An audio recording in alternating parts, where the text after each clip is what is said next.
संसद में शीतकालीन सत्र में विपक्ष सरकार की मुश्किलें खड़ी करना चाहता है, सरकार को अडानी के मुद्दे पर, संबल के मुद्दे पर घेरना चाहता है। लेकिन इन सब के बीच इंडिया अलायंस की एकता, इंडिया अलायंस में जो एकता है उसकी कलई खुलती हुई नजर आ रही है, क्योंकि आज कांग्रेस ने अडानी के मुद्दे पर सदन के बाहर प्रोटेस्ट किया और इस प्रोटेस्ट से दूरी बनाई टीएमसी और समाजवादी पार्टी ने। आपको जानकारी दे दें कि कल टीएमसी के सांसद कांग्रेस अध्यक्ष मल्लिकार्जुन खड़गे की बैठक में भी नहीं पहुंचे थे और आज प्रोटेस्ट से भी दूरी समाजवादी पार्टी और टीएमसी ने बनाई है। इस प्रोटेस्ट में कांग्रेस की तरफ से राहुल गांधी और प्रियंका गांधी शामिल हुए, लेकिन ममता की पार्टी और अखिलेश यादव की पार्टी का एक भी सांसद नहीं पहुंचा। लोकसभा की कार्यवाही जब शुरू हुई तो यहां भी विपक्ष में जो मतभेद था वो साफ दिखाई पड़ा। कांग्रेस के सांसदों ने अडानी मुद्दे पर हंगामे के बाद लोकसभा से वॉकआउट कर दिया, लेकिन यहां भी कांग्रेस अलग थलग पड़ती हुई नजर आई।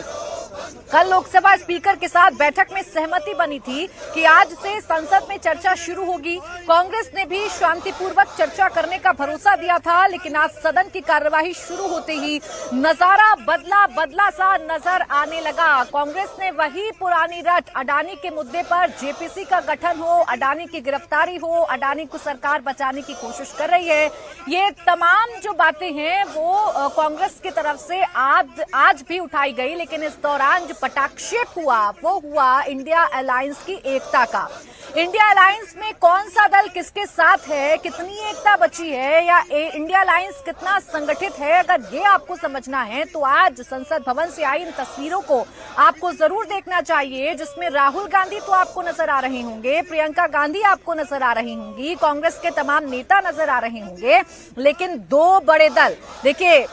नंबर 2 और नंबर 3 की जो पार्टी है यानी कि समाजवादी पार्टी और टीएमसी, ये दोनों ही इस प्रदर्शन से अलग थलग नजर आए। यानी इस प्रदर्शन में कांग्रेस को उन दोनों दलों का समर्थन नहीं मिला। मेरे साथ मेरे सहयोगी देवेंद्र पाराशर इस वक्त जुड़ गए हैं ज्यादा जानकारी के साथ। देवेंद्र, इसे महज संयोग समझा जाए या वाकई में अखिलेश यादव और टीएमसी मिलकर कोई प्रयोग कर रहे हैं जो इस मुद्दे से या इस प्रोटेस्ट से इन दोनों ही दलों ने दूरी बनाई है?